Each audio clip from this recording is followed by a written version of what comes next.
एनडीएनं केंद्रात आपलं सरकार स्थापन केले। नुकताच या सरकारच्या नव्या मंत्रिमंडळाचा शपथविधी झाला। एनडीएचं सरकार स्थापन करण्यासाठी टीडीपी अर्थात तेलुगू देसम पार्टी आणि जेडीयू अर्थात जनता दल युनायटेड या दोन पक्षांनी महत्त्वाची भूमिका बजावली आहे। त्यामुळे किंगमेकर ठरलेल्या या दोन्ही पक्षांनी भाजपकडे लोकसभा अध्यक्षपदाची मागणी केल्याचं बोललं जातंय। पण लोकसभेचं अध्यक्षपद भाजप दुसऱ्या कोणत्याही पक्षाला देण्यास तयार नसल्याची माहिती आहे। या पाठीमागे नेमकं काय कारण आहे? या पदाचा पेच सोडवणं भाजपसाठी किती आव्हानात्मक आहे? लोकसभा अध्यक्षपद इतकं महत्त्वाचं का असतं? याच संदर्भात आपण या व्हिडिओतून जाणून घेणार आहोत। नमस्कार, मी Madhuri Kumkar, for the people news मध्ये आपलं स्वागत। व्हिडिओला सुरुवात करण्यापूर्वी आपण फॉर द पीपलला सबस्क्राइब, लाइक व फॉलो जरूर करा। भारत दुनिया का सबसे बड़ा लोकतंत्र और एनएलसी भारत देश का सबसे बड़ा गैर राजनीतिक मंच। शक्तिशाली लोकतंत्र के लिए राहुल कराट का सार्थक कदम। मुंबई में हुआ ऐतिहासिक प्रथम राष्ट्रीय विधायक सम्मेलन।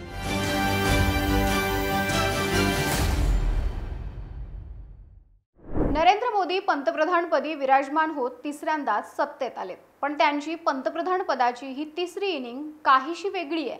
मोदी एनडीएचे पंतप्रधान आहेत। त्यांच्या मंत्रिमंडळात घटक पक्षातील 11 मंत्री आहेत। मंत्रिमंडळाच्या घोषणेनंतर आता सगळ्यांच्या नजरा लोकसभा अध्यक्षपदाकडे लागल्यात। चंद्रबाबू नायडू यांचा टीडीपी आणि नितीश कुमार यांच्या जेडीयूचा पाठिंबा मोदींना सरकार चालवण्यासाठी गरजेचा आहे। आता या दोन्ही पक्षांचा लोकसभेच्या अध्यक्षपदावर डोळा आहे। त्यामुळे लोकसभेचं अध्यक्षपद इतकं महत्त्वाचं का असतं असा प्रश्न पडतो। सभागृह चालवण्यासाठी सभापती पद हे पक्षविरहित असावं असं मानलं जातं, पण निवडणूक जिंकल्यानंतर फक्त एका विशिष्ट पक्षाच्या प्रतिनिधीकडेच हे पद असतं। अध्यक्षांना सभागृहामध्ये अनेक अधिकार असतात, यामुळे सरकार टिकवण्यात या पदाचा महत्त्वाचा वाटा असतो। युती आघाड्यांचं सरकार चालवत असताना लोकसभेचं अध्यक्षपद अतिशय महत्त्वाचं असतं। पक्षांतर कायदा, निलंबन, अविश्वास प्रस्ताव अशा अनेक बाबींचा विचार केल्यास लोकसभेचा अध्यक्ष निर्णायक भूमिका बजावतो। गेल्या काही वर्षात सत्ताधारी पक्षांतर्गत बंडखोरीची अनेक प्रकरणं समोर आली आहेत। पक्षांतर्गत फुटीमुळे अनेक राज्य सरकारही पडली आहेत। यामुळे लोकसभेचं अध्यक्षपद महत्त्वाचं मानलं जातं। पक्ष फुटीमुळे किंवा सदस्यांच्या फुटीमध्ये पक्षांतर विरोधी कायदा लागू होतो आणि कायद्यानुसार निर्णय घेण्याचा अधिकार सभागृहाच्या अध्यक्षांना जास्त आहे। कायद्यानुसार पक्षांतराच्या कारणास्तव सदस्यांना अपात्र ठरवण्यासंबंधीच्या प्रकरणांवर निर्णय घेण्याचा अधिकार सभागृहाच्या अध्यक्षांना आहे। त्यामुळे या पदावर दोन्ही नेते लक्ष ठेवून आहेत। आता या पदासंदर्भात थोडं इतिहासात डोकावून पाहिलं तर 1999 मध्ये जेव्हा अटल बिहारी वाजपेयींचं सरकार होतं तेव्हा विश्वास प्रस्ताव जिंकता न आल्यानं सरकार कोसळलं। केवळ एका मतानं सरकार पडलं। त्यावेळी लोकसभा अध्यक्षांची ताकद दिसली होती। लोकसभा अध्यक्षांच्या निर्णयामुळे वाजपेयींचं सरकार कोसळलं होतं। आताची परिस्थिती बघितली तर चंद्रबाबू नायडू आणि नितीश कुमार युतीमधील अनुभवी नेते आहेत। लोकसभा अध्यक्षपदाचा वापर ते राजकीय कट कारस्थान हाणून पाडण्यासाठी करू शकतात।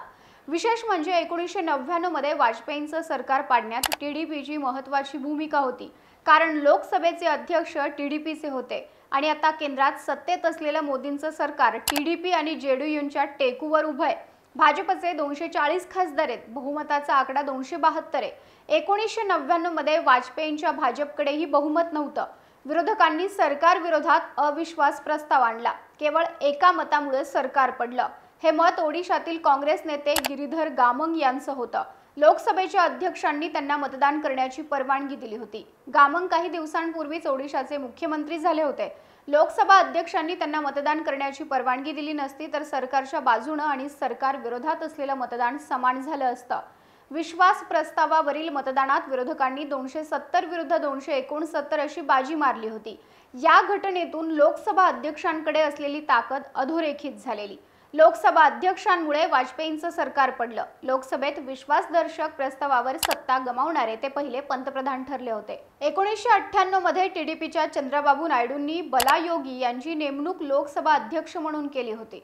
वाजपेयी यांचं सरकार पडून आता 25 वर्ष झाली आहेत, पण सध्याच्या परिस्थितीत टीडीपी पुन्हा एकदा भाजपसोबत सत्तेत आहे आणि त्यांनी पुन्हा एकदा लोकसभा अध्यक्षपदाची मागणी केली आहे। नायडूंसोबत आलेला कटू अनुभव पाहता भाजप त्यांना लोकसभेचं अध्यक्षपद देण्याची शक्यता अतिशय कमी आहे। मोदी ती जोखीम पत्करणार नाहीत।